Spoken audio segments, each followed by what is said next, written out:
Arrest చేస్తే మా నందాదేవి అక్క మాకు బొట్టు పెట్టి దీక్షకు పూలమాలేసి కూర్చోబెట్టిన ఫోటో బయట చూస్తే పాత రోజులు గుర్తొచ్చినాయి మా నందక్కను చూస్తే. అట్లా ఆ ఫోటోలన్నీ చూస్తుంటే నిజంగా ఆనాటి ఉద్యమ జ్ఞాపకాలన్నీ ఒక్కసారి నెమరేసుకున్నట్టు అనిపిస్తూ ఉంది. ఈరోజు చాలా ముఖ్యమైనటువంటి దినం. దానికంటే ముందు మా ఇల్లెందుల సీను తమ్ముడు మాట్లాడుతూ ఒక మాట అన్నాడు, దొంగలు వచ్చిండ్రు పందికొక్కులొక్క తిన్నరు బయట పడ్డరు అన్నాడు. సరే జరిగింది, తెచ్చుకున్న తెలంగాణ ఇది పదిలంగా ఉండాలి. వాడోడో బెర్లిన్ గోడలను బద్దలు కొట్టినట్టు జర్మనీని ఏకం చేసినట్టు మళ్ళా తెలంగాణను ఆంధ్రను కలుపుతామని కొన్ని కుట్రలు చేస్తుంటే కేసీఆర్ గారు ఈ తెలంగాణను కాపాడాలని ఆ రోజు కొన్ని నిర్ణయాలు తీసుకున్నాం. కానీ అర్థమైంది, పాలేందో నీళ్ళేందో అర్థమైంది. తమ్ముడు సీనుకు ఉద్యమకారులకు ఈ రాష్ట్ర సాధనలో చెమట చుక్కలోడ్చిన ప్రతి ఒక్కరికి కూడా నేను చెప్పే మాట ఒక్కటే, ఇక ఆ దొంగల్ని మళ్ళా రానిచ్చేది లేదు. ఉద్యమకారులను చెమట చుక్క వచ్చిన ప్రతి ఒక్కరిని కూడా పార్టీ తప్పకుండా కాపాడుకుంటుందని చెప్పి నేను ఈ సందర్భంగా ముందు తెలియజేస్తా ఉన్నా. ఇకపోతే నువ్వు కొంచెం మాట్లాడుతుంటే బయటకు పోవమ్మా, నువ్వు బయటకు పోయి మాట్లాడుకో. అయితే ఈరోజు ఒక్క విషయాన్ని మనందరం కూడా గుర్తుపెట్టుకోవాలి. నవంబర్ 29 దీక్షా దివస్.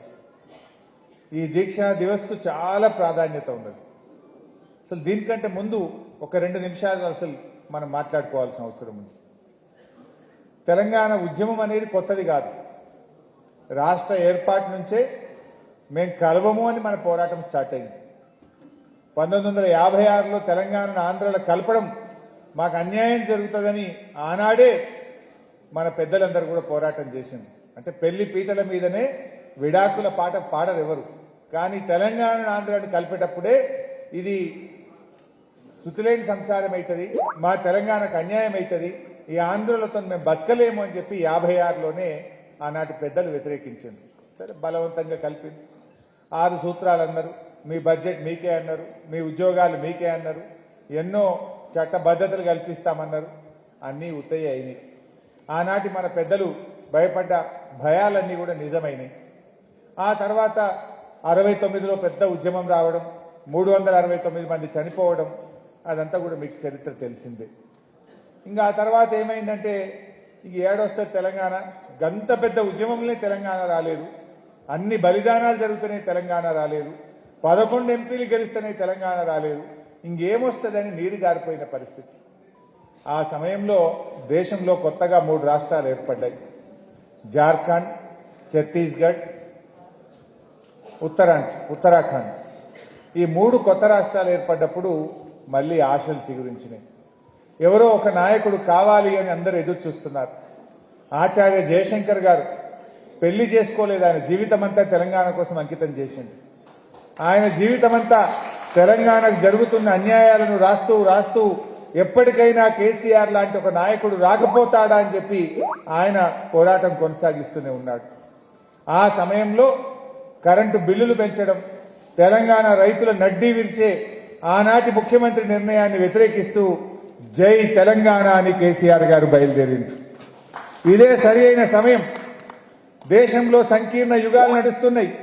రాజకీయ ప్రక్రియ ద్వారా తెలంగాణ సాధిస్తాము అని చెప్పి 2001 ఏప్రిల్ 27లో జలదృశ్యంలో హైదరాబాద్లో కేసీఆర్ గారు పార్టీని ప్రారంభించారు.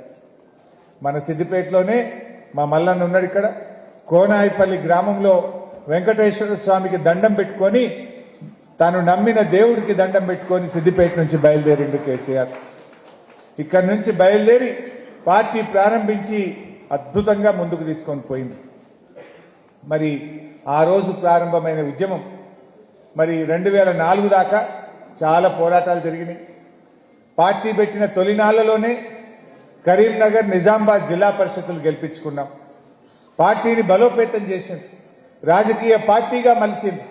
2004లో కాంగ్రెస్ పార్టీ మనతో పొత్తు పెట్టుకుంటామన్న నాడు కాంగ్రెస్తో తెలంగాణ ఇస్తామని ఒప్పిస్తే కాంగ్రెస్ ఒప్పుకొని జై తెలంగాణ అంటే ఆ రోజు మనం పొత్తు పెట్టుకున్నాం. దాదాపు 26 మంది ఎమ్మెల్యేలు గెలిచాం.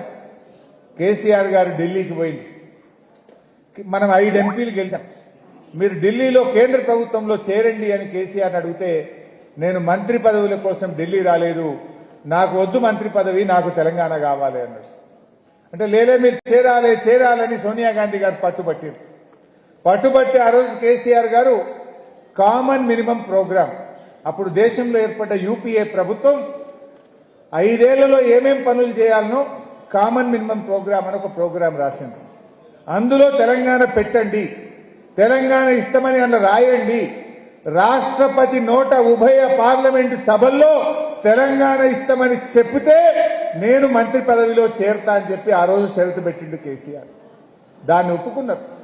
కామన్ మినిమం ప్రోగ్రాంలో రాసిండ్రు. ఆనాటి రాష్ట్రపతి ఉభయ పార్లమెంటు సభలను ఉద్దేశించి పార్లమెంట్లో తెలంగాణ రాష్ట్ర ఏర్పాటు ప్రక్రియను సంప్రదింపుల ద్వారా ఏర్పాటు చేస్తాము అని చెప్పి ఆనాడు రాష్ట్రపతి గారు చెప్పడం జరిగింది. అంటే అట్లా కేసీఆర్ గారు అంత నిజాయితీగా నిబద్ధతగా పనిచేసింది. కేబినెట్లో చేరినప్పుడు ప్రణబ్ ముఖర్జీ ఆనాటి యూపీఏ ప్రభుత్వంలో అత్యంత కీలకమైన వ్యక్తి. ఆయన ఆర్థిక మంత్రిగా పనిచేశారు. తర్వాత భారత రాష్ట్రపతిగా కూడా పనిచేసినారు. సోనియా గాంధీ గారి తరఫున వచ్చి కేసీఆర్ గారు మీకు ఏం పోర్ట్ఫోలియో కావాలి ఢిల్లీలో అని ప్రణబ్ ముఖర్జీ గారు సోనియా గాంధీ గారు కేసీఆర్ని అడుగుతారు. నేను మంత్రి పదవి కోసం రాలేదు, నేను శాఖల కోసం రాలేదు, నేను తెలంగాణ కోసం ఢిల్లీకి వచ్చాను అని చెప్పాడు కేసీఆర్. అయినా కేసీఆర్కు వాళ్ళే ఏదో బొగ్గుగని శాఖ అని ఇచ్చింది. అప్పుడు తమిళనాడులో ఉన్న డిఎంకే పార్టీ మాకు బొగ్గుగని శాఖ మాకే కావాలి, లేదా మేము వెళ్ళిపోతాం గవర్నమెంట్కి, ఈ గవర్నమెంట్ కూలగొట్టమన్నారు. కేసీఆర్ గారి సోనియా గాంధీ దగ్గర పోయి నాకు ఈ బొగ్గు శాఖ వద్దు, ఏ శాఖ వద్దు, నేను వచ్చింది తెలంగాణ కోసం. ఆ డిఎంకోళ్ళు అడుగుతున్నట్టు వాళ్ళకి ఇచ్చేసేయండి, నాకు ఈ శాఖ అవసరం లేదు, వాళ్ళకి ఇచ్చేయండి అని శాఖ లేని మంత్రిగా 6 నెలలు ఢిల్లీలో మంత్రిగా పనిచేశాడు. అయితే ఈ విషయం నేను చెప్పడం కాదు, భారత రాష్ట్రపతిగా పనిచేసిన కాంగ్రెస్ పార్టీ అగ్రనాయకుడు ప్రణబ్ ముఖర్జీ గారు ఒక పుస్తకం రాశారు. ద కోయలిషన్ ఇయర్స్ అని ఒక పుస్తకం రాశారు ప్రణబ్ ముఖర్జీ గారు. ద కోయలిషన్ ఇయర్స్ అని రాష్ట్రపతిగా పనిచేసిన ప్రణబ్ ముఖర్జీ ఒక పుస్తకం రాశాడు. ఆ పుస్తకం 2017 సంవత్సరంలో విడుదలైంది. ఆ పుస్తకంలో ఆయన ఏం రాస్తాడంటే కేసీఆర్ గురించి, నేను కేసీఆర్ గారిని ఏ శాఖ కావాలి అని అడిగితే నాకు తెలంగాణ శాఖ కావాలి, నేను శాఖ కోసం రాలేదు, మంత్రి పదవి కోసం రాలేదు అని చెప్పిన ఒక నాయకుడు కేసీఆర్ అని చెప్పి ఆ పుస్తకంలో రాశాడు.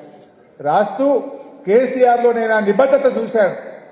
ఈనాటి రాజకీయ నాయకుల్లో నాకు ఈ శాఖ కావాలి, నాకు పెద్ద మంత్రి పదవి కావాలనే రోజుల్లో నాకు శాఖే వద్దు అన్న ఒక నిబద్ధతను కేసీఆర్ లో చూశాను అని తన పుస్తకంలో రాశాడు ప్రణబ్ ముఖర్జీ గారు. అంతేకాదు, నా లక్ష్యం తెలంగాణ, నాకు తెలంగాణ కావాలి, మీరు ఏ శాఖ ఇచ్చినా నాకు పర్వాలేదు, కానీ నాకు తెలంగాణ ముఖ్యమనేటువంటి మాట కేసీఆర్ చెప్పిండు. ఇది కేసీఆర్ లో ఉన్నటువంటి కమిట్మెంట్ అనేటువంటి మాట ప్రణబ్ ముఖర్జీ గారు తన పుస్తకంలో తాను రాసినటువంటి మాట. ఈ మాట అంటే అంత పోరాటం. ఇవాళ ఎవడెవడో కేసీఆర్ గురించి మాట్లాడుతున్నాడు, తలకు మాసినోడల్లా మాట్లాడుతుండు. నిజంగా కేసీఆర్ గారు అంత నిబద్ధతతో పనిచేయకపోతే ఇవాళ తెలంగాణ వచ్చినా? ఇప్పుడు నేను చెప్తున్న మాటలు మనం చెప్పుకున్నది కాదు, కాంగ్రెస్ పార్టీ అగ్రనాయకుడు భారత రాష్ట్రపతి ప్రణబ్ ముఖర్జీ చెప్పిన మాట. కేసీఆర్ నీతి, నిజాయితీ, నిబద్ధత గురించి ఆ రోజు ఆయన చెప్పిన మాట నేను ఈరోజు గుర్తు చేస్తా ఉన్నా. అయినా కాంగ్రెస్ పార్టీ ఏం చేసిందో మనకు తెలుసు. 2004 నుంచి 9 దాకా అధికారంలో ఉంది. కామన్ మినిమం ప్రోగ్రాంలో పెట్టింది, రాష్ట్రపతి నోట చెప్పింది. ఎన్నిసార్లు అడిగినా తెలంగాణ ఇవ్వకపోవడం. మేము అసెంబ్లీలో రాజశేఖర్ రెడ్డి గారిని అడిగేటోళ్ళం, ఏమైంది తెలంగాణ అంటే ఆయన అంటుండే 100 కోట్ల మంది ఒప్పుకుంటే తెలంగాణ అని రాజశేఖర్ రెడ్డి గారు మమ్మల్ని అవహేళన చేస్తుండే. మేము అసెంబ్లీలో గట్టిగా నిలదీస్తే ఏం తెలంగాణ అడుగుతున్నది ఇంతగానం, ఇయ్యడానికి ఏమన్నా సిగరెట్టా, బీడీయా అని రాజశేఖర్ రెడ్డి గారు మమ్మల్ని అవహేళన చేస్తూ ఉండే. రకరకాలుగా అప్పట్లో ఏం మాట్లాడినా ఇదే రాజశేఖర్ రెడ్డి గారు ఆంధ్రాకు పోయి ఆంధ్ర ప్రజల్ని రెచ్చగొట్టిండు. హైదరాబాద్ వాళ్ళకి పాస్పోర్ట్ కావాలి, వీసా కావాలి అని అక్కడ ఆంధ్ర ప్రజల్ని రెచ్చగొట్టే విధంగా మాట్లాడుతుండే. ఎన్నో అవమానాలు అయినా పోరాటం చేసినాం. మన పార్టీ మీద గెలిచిన ఎమ్మెల్యేలను ఆ రోజే రాజశేఖర రెడ్డి గారు బీఆర్ఎస్ పార్టీని లేకుండా చేయాలని, టీఆర్ఎస్ పార్టీని ఖతం చేయాలని మన ఎమ్మెల్యేలను కాంగ్రెస్ లో కలుపుకున్నాడు రాజశేఖర రెడ్డి గారు. అయినా కేసీఆర్ గారు అదే పోరాటం, అదే స్ఫూర్తితో ముందుకు పోయినాం. కాంగ్రెస్ ఇస్తానన్న తెలంగాణ ఇవ్వకపోతే కేసీఆర్ గారు కేంద్ర మంత్రి పదవికి రాజీనామా చేశారు. అయినా కాంగ్రెస్ లో చలనం రాలేదు. 2008లో కాంగ్రెస్ పార్టీకి బుద్ధి రావాలని, సోయి రావాలని ఎంపీ పదవులకు రాజీనామా చేసినాం. రాష్ట్రంలో కేసీఆర్ గారి ఆదేశంతో ఎమ్మెల్యే పదవులకు కూడా రాజీనామా చేసి మళ్లీ ఉద్యమంలోకి పోయినాం. గడ్డి పోచల్లాగా పదవులు త్యాగం చేసిన పార్టీ బీఆర్ఎస్ పార్టీ. ఆనాడు సిద్దిపేటలో దుబ్బాకలో రామలింగన్న, సిద్దిపేటలో నేను, మెదక్లో పద్మా గారు మన జిల్లాలో, కేసీఆర్ గారు కరీంనగర్ ఎంపీ. ఇట్లా ఎంతో మంది రాజీనామా చేసి మళ్లీ ఉద్యమాన్ని రగిలించే ప్రయత్నం చేశాం. అన్ని ప్రయత్నాలు చేసినాం. తర్వాత తెలుగుదేశం పార్టీ రాష్ట్రంలో అడ్డంగా ఉండే, జై తెలంగాణ అంటలేదు. అప్పుడున్న రాజకీయ అవసరాల్లో తెలుగుదేశం చేత కూడా జై తెలంగాణ అనిపించింది కేసీఆర్. తెలుగుదేశం కూడా ఆనాడు మనతో పొత్తు పెట్టుకొని మేము తెలంగాణకు అనుకూలమని తీర్మానం చేపించిండు రాజకీయంగా కేసీఆర్. ఎన్నికల్లో టీడీపీతో పొత్తు పెట్టుకున్నాం. మళ్లీ ఎలక్షన్ అయిపోగానే వాళ్ళు కూడా మాట మార్చారు.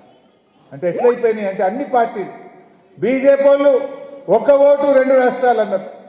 ఒక్క ఓటు 2 రాష్ట్రాలని కాకినాడ తీర్మానం చేసి మోసం చేసింది బీజేపీ.